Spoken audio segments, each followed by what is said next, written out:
Shalom, family. Good to see you all here. I hope you're doing well. Listen, they are putting some big old charges on these Somalians now. Now, there are some people that are not, but the vast majority of them are Somalis. They would be fools just to deport these people, knowing that some of them stole millions and billions. Really, if you just deport them back to Somalia, you just gave them a get out of jail for free card for stealing millions. Well, some of these people are going to be doing a lot of time behind bars. So they are starting to put charges, and you're going to know they're Somalian because you're going to hear these Islamic sounding names, and I'm going to let you listen to the charges that they're putting on them.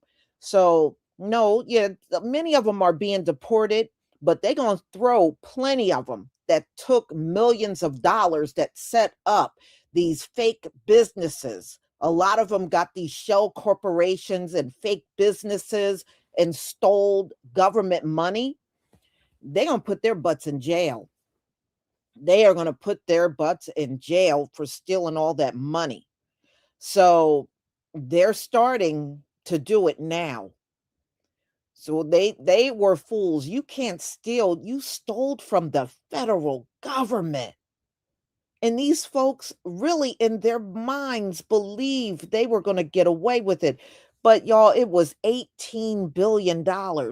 In order for it to be $18 billion, this government must have just sat there for a long time watching this activity and did nothing. That's a lot of money. So we're going to take a look at this. Oh, they're not going to get any leniency. They're melanated. Okay. Well, I don't care if they think they're not black, they're not this, they're not African, they're not that. I don't care what they think they're not. They are melanated. And we know what they do to melanated people in this country. You are in the most racist land in the world being charged. They are not going to give you any leniency, and you stole billions of dollars. But you think you're not black, you about to get the black treatment up in here. You're about to get the black treatment, Somalia. Plenty of it. Wait until they start handing down them sentences, telling you you're going to be in jail for 20 and 30 years. You getting ready, you going to see the light. You getting ready to see the light for real. All right, y'all. Let me share my screen so we can get started.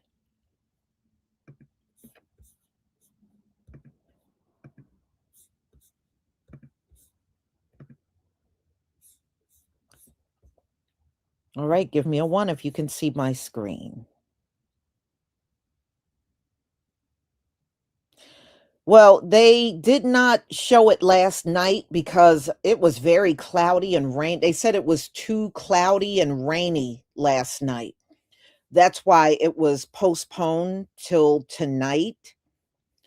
So I don't know about where you are, but it's been raining here all day. So it's still very cloudy and rainy, but it's going to be live streaming across the world. So even if I can't see it here in America, maybe I can look at a live stream somewhere in another country. All right, y'all. Thank you. Thank you.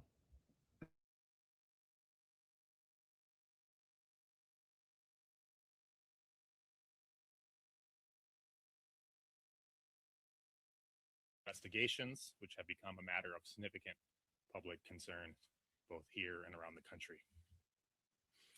First, we're announcing charges against 5 new defendants in the investigation of fraud in the Housing Stabilization Services Medicaid program here in Minnesota.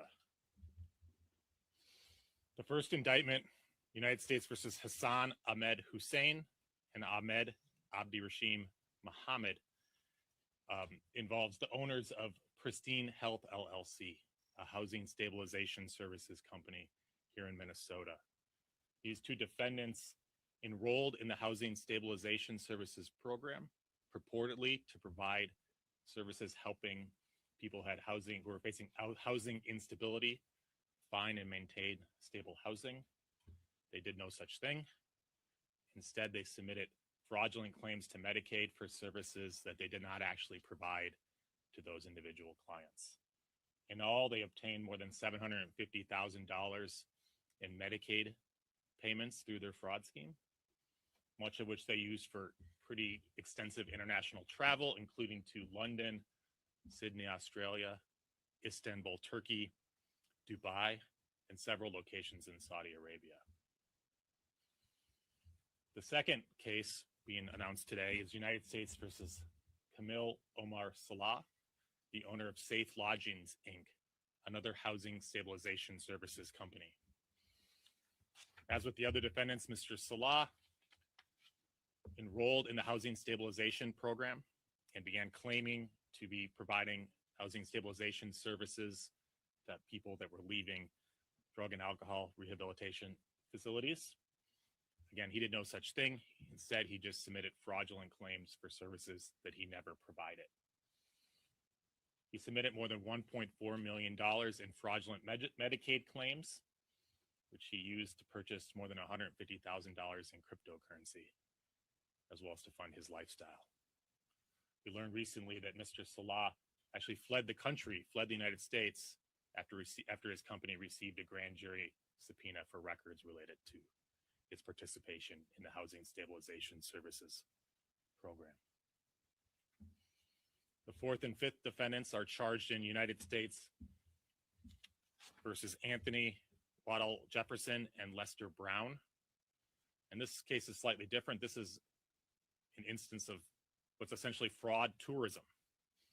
Mr. Jefferson and Brown were residents of Philadelphia who had no connection to Minnesota, except for they heard that Minnesota and its housing stabilization services program was easy money. And so they traveled to Minnesota, enrolled their companies, Chosen Runner LLC and Retzel Real Estate LLC, in the housing stabilization services Medicaid program here in Minnesota.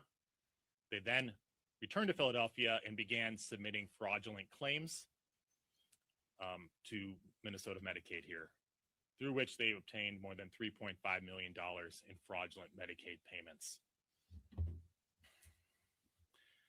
This fraud tourism is new, although we've heard of it as investigators here. I mean, these defendants came here not to enjoy our lakes, our beautiful summers, or our warm people. They came here because they knew and understood that Minnesota was a place where taxpayer money could be taken with little risk and few consequences. Fortunately, through the hard work of the agents, that we have been able to charge them for their role here. To date, we have charged 13 people for their role in the scheme to defraud the Housing Stabilization Services Program, and that investigation remains very much ongoing. We expect additional charges in the coming weeks and months. I also want to announce some updates in the fraud scheme, or the scheme to defraud the Early Intensive Development and Behavior Intervention for Autism program, another Medicaid program here in the state of Minnesota. Today, we unsealed charges against the second defendant charged in the case, Abdi Najib Hassan Youssef, who owns Star Autism Center in St. Cloud, Minnesota. Mr. Youssef, like others involved in the autism scheme, paid kickbacks to parents to have their children diagnosed with autism spectrum disorder and enrolled to receive EIDBI services at his autism center. Based on these fraudulent claims for services that were not provided, and in many cases were not needed, he received more than $6 million in Medicaid funds. He used some of those proceeds to purchase a semi-truck for $100,000, and he also sent more than $200,000 to Kenya Jeff Goldblum is 72 and still looks effortlessly fresh and vibrant. Here's what regular guys his age are doing to keep their youth. Your jawline is the #1 factor in how old you look. Sagging jowls and a weak jaw make you look ancient, but a sharp, defined jawline makes you look decades younger. After my own jawline started disappearing into saggy jowls, I became obsessed with finding a solution that could restore that masculine edge. What I discovered was an ancient ingredient that can literally tighten and firm sagging skin to restore your natural jawline. I'm talking about beef tallow. Week 1, wrinkles start to melt away as your skin snaps back to the tight, youthful texture you remember. Day 2, it goes to work firming and sculpting the areas around your jaw, eyes, and neck. So by day 3, you're already the price they've offered it. The price goes back up on home healthcare agency suspected of billing Medicaid for housing services that it never provided. Now, this is all part of a crackdown on alleged fraud that cost more than $1 billion. That's billion with a B. You heard that correctly. Prosecutors say it was so easy to steal from Minnesota's welfare programs, people actually traveled from the East Coast to do it. U.S. attorneys in Minnesota filed fraud charges against 6 defendants on Thursday, including 2 men from Philadelphia. Prosecutors accused both men of what they called fraud tourism, submitting up to $3.5 million in fake and inflated bills to a Medicaid housing program. They came here because they knew and understood that Minnesota was a place where taxpayer money could be taken with little risk and few consequences. These individuals had no connection to Minnesota, nor to its large Somali American community.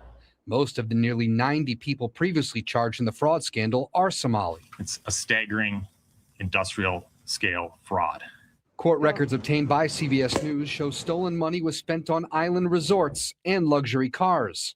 Prosecutors also announced Thursday they're investigating roughly $18 billion in taxpayer money spent on social programs in Minnesota since 2018. And according to prosecutors, at least half of that could have been fraud. Look at Minnesota. The new indictments come as the Trump administration seeks to capitalize politically on the growing scandal. We're going to put an end to it. And has dispatched immigration authorities to Minnesota to target Somalis. Tim Walz, the state's Democratic governor, has said he recognizes the scope of the fraud problem, and he's taken steps to implement more safeguards for taxpayer-funded social services. I take full responsibility for it. I think, and I will acknowledge certainly to Minnesotans and to the press here, I don't think we've done a good enough job of communicating the hard work that's been done. And joining us now with some new information is someone who has been covering this story since the beginning. It's Alpha News journalist Liz. You've been all over this story. What's the latest out of Minnesota? Yeah, we heard some pretty shocking numbers at that press conference talking about $18 billion paid out through these 14 programs that First Assistant U.S. and he quickly said, absolutely. So he detailed just this explosive growth of these programs, just a few in these last few years. But I'll say that we've been checking out a lot of this for ourselves through many tips from our readers. And just this week, we visited a dozen sites, and to be honest, they all seem fraudulent. Empty adult daycare. Here is sufficient, and we'll get into what the judge ruled in this case. But the whole scheme, not just with this guy, but with a bunch of other people, they're claiming it's like $8 billion or some crazy number like that. It's like it's huge. When you look at the stuff that they buy, I don't know why they wouldn't have included a tax count, because I guarantee you they're not paying taxes on the luxury items that buy, like car. I mean, this is $7 million. You can buy a lot of shit with $7 million. When you have a judgment of acquittal, first of all, if a jury acquits you, there's no right for anybody to appeal. You're done. You're a free man, woman, and it's done.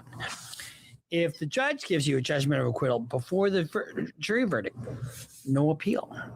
However, if the judge grants a judgment of acquittal after a jury verdict, it can get appealed. Now, the jury verdict gets a lot of deference on appeal, and we'll talk about that in a minute.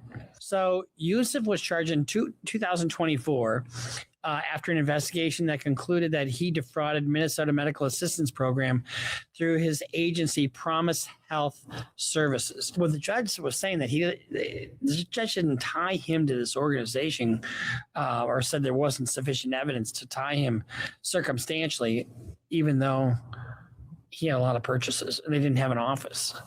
But they bought a lot of furniture, but didn't have an office. Promise Health Services claimed to provide home and community-based waivered services. The company had no actual office and operated for years from a mailbox at Central Avenue address. Here's the thing. Why do you need to have an address? Why do you need to have an office address? I mean, you can do things out of your home. You're doing services in people's home. So I don't know that that's a big deal. According to the charges, Yusuf and several family members illegally obtained Medicaid fraud by billing services that were never provided, submitting bills supported by falsified or non-existent documentation, significant overbilling for services, and offering kickbacks to clients to induce them to accept services from agencies.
I just got out of a press conference where First Assistant U.S. Attorney Joe Thompson, the lead prosecutor in all these federal fraud cases in Minnesota, said that the 14 Medicaid waivered programs that are under scrutiny in Minnesota cost $18 billion since 2018. And Thompson said it's possible that half of that could be fraudulent.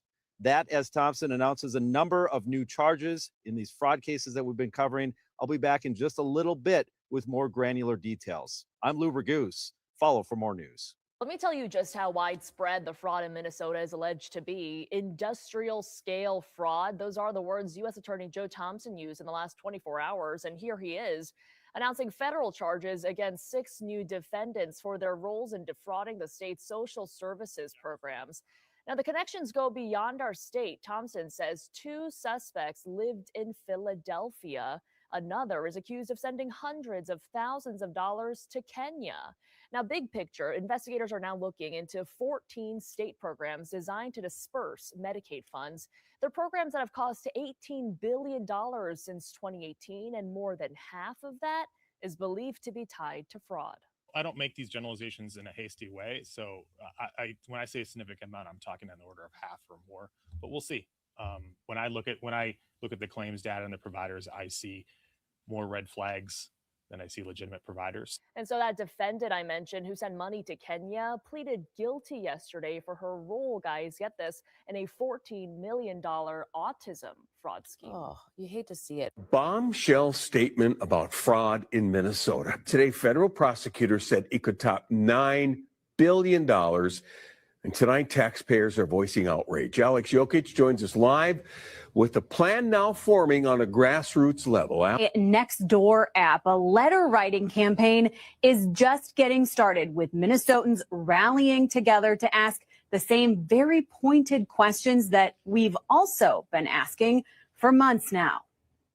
These are my lovely stockings. From a nurse in Woodbury. I am liberal politically. To a retired airport worker. Oh, I'm a Republican. Minnesotans on both sides of the aisle. We are all darn disgusted. We are furious. Are sick and tired of hearing about fraud in state-run programs for food, housing, and disability services.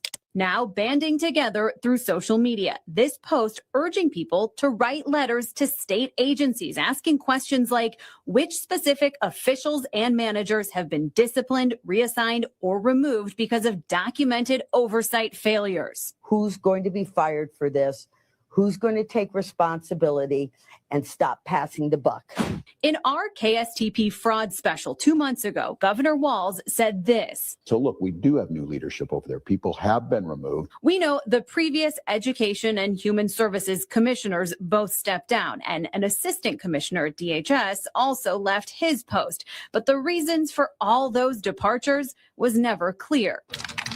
So today, we asked those state agencies again, how many people have been removed, reassigned, disciplined for all of these failures related to fraud? This went on for years. Were they all asleep? Why weren't those warning bells going off? And Minnesotans hope their mailings will also send a strong message. When you've got thousands of people writing in stating, hey, this has to be fixed, then somebody will fix it. So today we did not get any response from the governor's office or education department. We did get a response from DHS, but it didn't answer any of our questions about how many people have been disciplined or fired. We'll keep asking those questions and we'll let you know when we get an answer. Allegations of fraud in Minnesota are mounting. Today, state officials say that they expect to pause enrollment for even more state programs.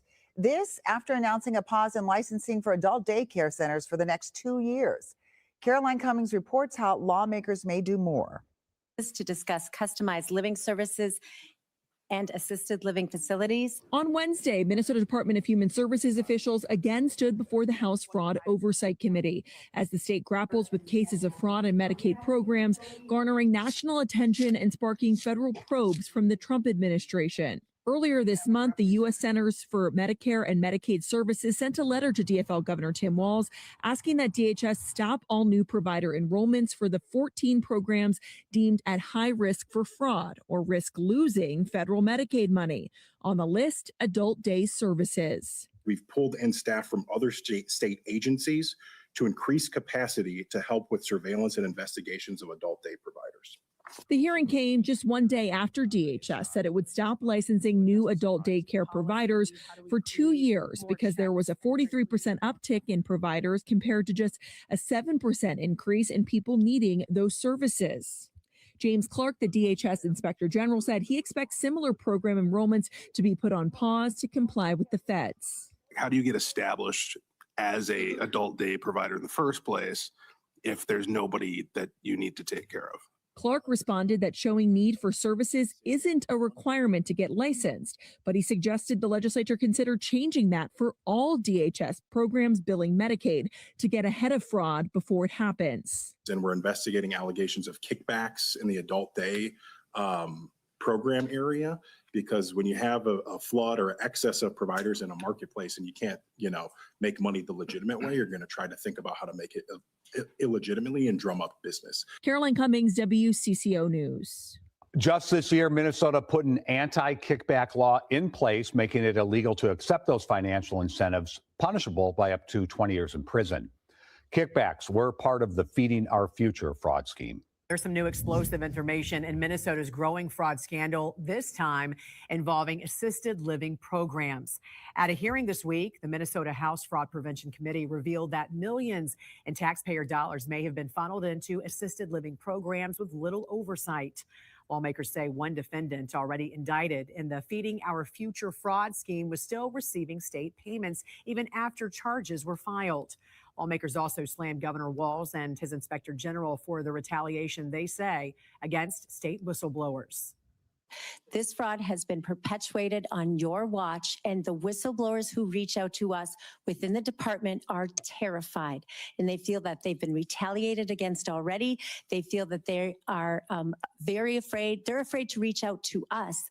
And if they thought we were then turning around and giving it to you, we would not have whistleblowers. The one thing that I'm freaking worried about is this freaking fraud that is happening over our state, where there's 600,000 disability people in the state of Minnesota that could suffer. And sadly, it's quite interesting that we have Governor Walz speaking in front of the state and saying that this fraud is nothing but the side. But my people are done suffering.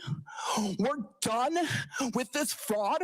Our governor is not doing anything to help us, but sit here and decide he wants to blame Donald J., the president of the United States, who has nothing to do with this. There is a time to hold our governor accountable, and I'm not seeing it. Republican state lawmaker Kristen Robbins says she is turning over the new information to federal prosecutors as pressure continues to build on Governor Tim Walz to resign.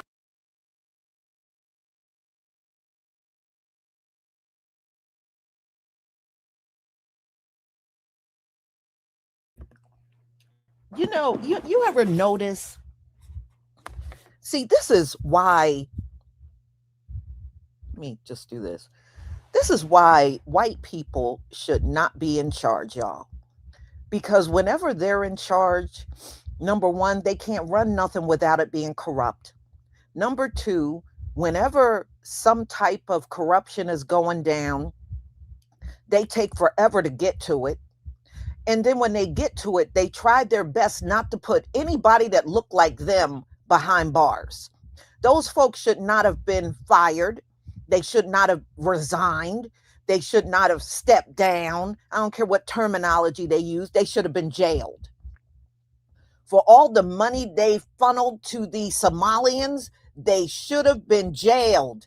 And if there were kickbacks, that means somebody was getting paid under the table to divvy up all this money. We should be hearing some of these state employees' names that should be going to jail. But they'll do anything to make sure they're not on the list of people that go to jail. You know, I've been saying for years, nobody should be in jail more than them. And I still say it. Nobody should be in jail more than them. Look at what Donald Trump did when he went in office. The first thing he did was let all the January 6th, the rioters off. And see, that is part of the problem. Donald Trump is part of the problem. See, when it comes time for them to get punished, it's always some excuse on why they shouldn't be punished. But when it's us, we can do some of the most minor things. They want to throw the book at you. That's the problem. Okay? That's the damn problem. And you see it even in this corruption. They barely want to give you the name of these state employees that gave out all this money. They barely want to tell you who they are. Oh, well, this person, they left. Well, they shouldn't have left. They should have been jailed. Why are they not in jail? You know, and you know what else it also reminds me of? The USDA that for years discriminated against Black farmers, wouldn't give them loans, wouldn't help them, wouldn't do nothing, sabotaged them, did everything. And those same employees that did all the racism and discrimination in the USDA against Black farmers got to retire. No punishment at all. They just got to just go off into the sunset and retire. See, that is the problem with your leadership. That is the problem. So as you can see, they are just getting around to going after these Somalians for all of the scamming they've been doing. So trust me, it's going to be many of them going to jail. And, you know, some of them have already gotten away. They are, you know, that's why they said some of them have already left the country because they know they were going to jail. They know that the state was closing in on them. So they already boarded planes and left. But the ones that are still here, the ones they can get, they will get, you know. But I'm just going to see how many of these white people that shoveled all this money out are going to go to jail. I bet you very few. I bet you none. I bet you none. So, I mean, this whole thing is a trip. Jeffrey Massey, thank you so much for the super sticker and your support for my channel. I appreciate it.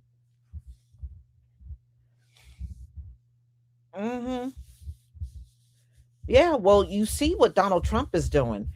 They can't even get in here on visas. And that includes, it's not just the Nigerians, the Somalians too. The Somalians can no longer get visas and just come in here because they're part of that list that Donald Trump canceled permanently. So they can't come in here on student visas anymore or even come in on work visas. They can't, no Somalian can come in this country with a visa anymore.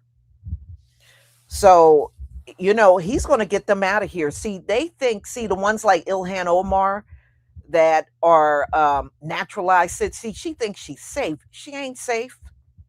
She ain't safe. None of them are at this point. Especially now they're indicting you for all the scamming. Oh, yeah, no, y'all ain't safe. None of you are, whether you're legal or you're not. It doesn't matter. None of you in that community in Minnesota are safe. None of you are safe. And that's what I'm saying. Many of those businesses that they started up there got started with scam money. Because I was reading about it. A lot of those businesses that they're sitting there talking about, oh, I got a legitimate business. A lot of those businesses got started with scam money. So, yeah, I mean, they're going to have to investigate all of those businesses to see if they really, truly are legitimate. Because at this point, you can't trust nobody in that community. None of them can be trusted. $18 billion. Woo! Talk about incompetent. Somebody was definitely incompetent in their positions. But y'all are the ones that want to have the big old fat positions with the big fat salaries. And then when you get in those positions, it never fails. You always prove to be the most incompetent. Never fails. So y'all, I'm going to go ahead and conclude. I got another live coming up at 3:45, and that one's going to be on 3i Atlas turning gold just days before it's going to do its pass by of Earth. So we're going to talk about that at 3:45. And don't forget to pick up your hair products. It's still 30% off. You have until December 24th to grab your products. So, y'all, I'm going to go ahead and conclude. I will see you later. Have a wonderful afternoon. Shalom, family.